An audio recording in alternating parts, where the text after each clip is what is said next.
வெற்றிவேல் முருகனுக்கு அரோகரா. காலபுருஷனுக்கு 5 என்று சொல்லக்கூடிய பூர்வ புண்ணிய ஸ்தானமான ஸ்திரராசியான நெருப்பு ராசியான ஒளி ராசியான சிம்ம ராசியில் பிறந்த மகா மேதைகளே, நீங்கள் சிகரத்தின் உச்சிக்கு செல்லக்கூடிய மகா தனயோகம் பெற்றவருங்க.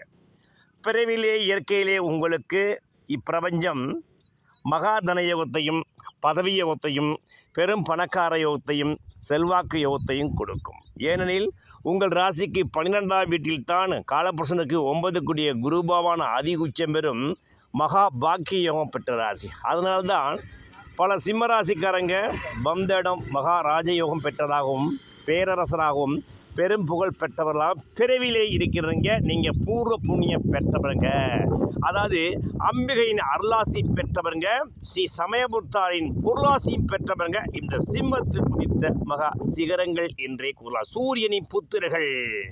உலகத்திற்கு எப்படி சூரிய பகவான் ஒளியை கொடுத்து உலகத்தை தன்னிடத்தில் வைத்துக் கொள்கிறதோ, அதே போல் இந்த சிம்ம ராசியில் பிறந்தவர்கள் கண்ணில் விடு பார்க்கும் பார்வை அனைத்திலும் கருணை காட்டி மற்றவரையும் தமக்கு நிகர் தமக்கு அன்பு காட்டி அரவணைத்துக் கொள்வது சிம்மத்துக்கு நிகர் சிம்மர். அதனால்தான் சிம்மத்தில் பிறந்தவர் சிகர ஏறும் மகாராஜ யோகம் பெற்றவர்கள். இது பொதுவான கருத்து. நீங்கள் மகம் 1 2 3 4 பூரம் 1 2 3 4 உத்திரம் 1 9 பாதத்தில் பிறந்திருந்தாலும் சில கிரகங்களின் அமைப்பினால்தான் சிலர் ராஜாவாகவும் சிலர் மன்னராகவும் சிலர் மந்திரியாகவும் இருக்கிறாங்க. அந்த வகையில் பார்க்கும் பொழுது இந்த சிம்மராசியில் பிறந்தவருக்கு நீங்கள் எந்த லக்கணமாக இருந்துட்டு போங்க, நீங்கள் பொதுவாக மேஷ லக்கணமாக இருந்தால் சரி, ஸ்திர லக்கணங்களில் ரிஷபம் சிம்மம் கும்பம் மற்றும் விருச்சிகமாக இருந்தாலும் சரி, லக்கணத்திற்கு அதாவது லக்னாதிபதி பொதுவாகவே ஸ்திரராசியில் ஏற வேண்டும். ரிஷபம் சிம்மம் மேல் விருச்சிகம் கும்பம் இந்த சிறராசியில் ஏற வேண்டும். இந்த லக்னாதிபதி உட்கார்ந்திருக்கும் வீட்டின் அதிபர் ஆட்சியாக உச்சமாக இருக்க வேண்டும். இது ஒரு கணக்கு. லக்னாதிபதி கேந்திரம் ஏறி அந்த லக்னாதிபதி சிறராசியில் அமர்ந்து அந்த லக்னாதிபதிக்கு 2 12 சுப கிரகங்கள் குரு பகவானோ புதன் பகவானோ மற்றும் சுக்கிர பகவானோ அமைந்திருக்க வேண்டும். அல்லது காலபுருஷனுக்கு 9 10 கூடிய சனீஸ்வர பகவானும் இந்த 2 12ஆம் வீட்டில் அமரலாம். இது ராஜயோகமாக அமைப்பு. மேலும் அரசியலில் நிதர்சனமான பதவி யோகத்தை தரக்கூடியவர் குரு பகவானும் சனி பகவானும். அதனால தான் இவர்கள் காலபுருஷனுக்கு 9க்குரிய தர்மாதிபதியாகவும் சனி பகவான் 10க்குரிய கர்மாதிபதியாகவும் வருகிறார். பொதுவாகவே எந்த ஒரு ஜாதகத்திலும் அது ராஜயோகமாக செயல்பட வேண்டும் என்றால் இந்த சனி பகவானும் குரு பகவானும் கேந்திரம் ஏற வேண்டும். சனிக்கு 10 குருக்கு 10 சனி இருக்க வேண்டும். சனிக்கு 10 குருக்கு 10 சனி இருக்க வேண்டும். எந்த வகையில் இவருக்கு 6 8 12 என்று சொல்லக்கூடிய சர்வாங்க தகன தோஷத்தில் இந்த குரு பகவானும் சனி பகவானும் அமைந்து விடக்கூடாது.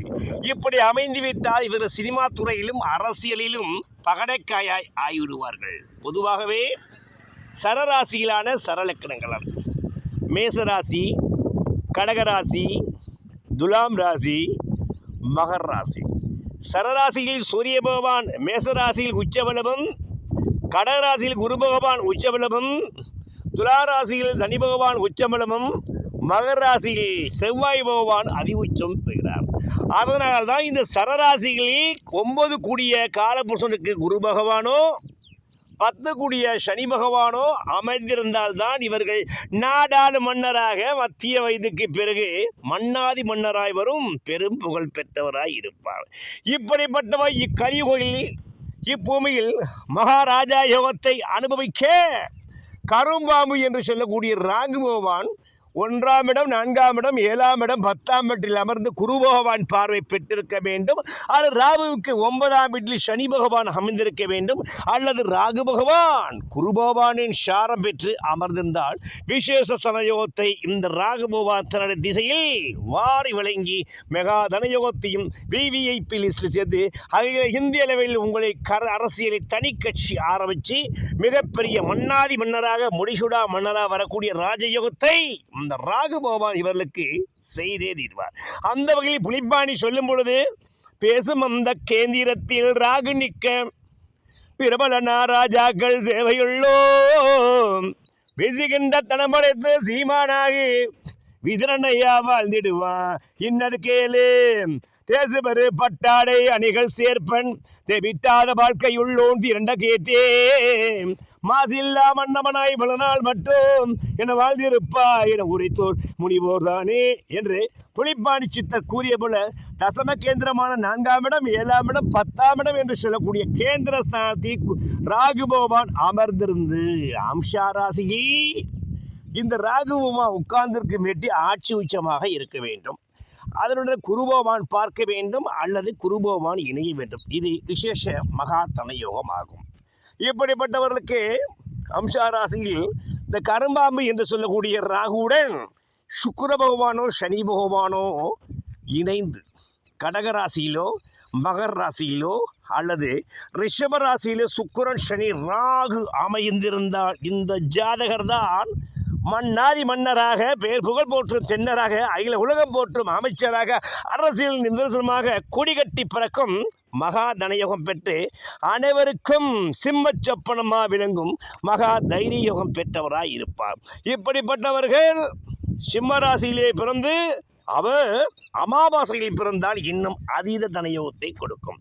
குறிப்பாக ரிஷப லக்கணமோ சிம்ம லக்கணமோ துலா லக்கணமோ மேலும் அவர் கும்பலக்கணத்தில் பிறந்து அந்த லக்கணாதிபதியும் அந்த சூரியன் சந்திரனுடன் இணைந்து ஒரே நேர்கோட்டு பாதையிலிருந்து குரு பகவானின் பார்வை பெற்றால் இந்த சிம்மத்தில் உள்ள சூரியனும் சந்திரனும் அமாவாசையில் இருந்தவர்கள் சுக்கிர பகவான் இணைவதனாலும் குரு பகவான் பார்ப்பதன பேர் ஒளி பெற்ற முழு நிலவு பெற்ற அதாவது பௌர்ணமி யோகத்தில் அமைந்தவர் வெண்சாமர யோகம் வீசும் அளவுக்கு பேரும் புகழும் பெற்று தென்னவராக மகா புகழ் போற்றும் மன்னராக அகில உலகம் போற்றும் அரசியலில் மெகா கொடிகட்டி பெருக்கும் மிகப்பெரிய சூப்பர் ஸ்டார் தன யோகத்தை இப்படிப்பட்ட அமைப்பட்ட ஜாதக்காரர்கள் மத்திய வயதுக்கு பிறகு அமைத்துக் கொள்வார்கள் என்பது நிதர்சனமான உண்மை.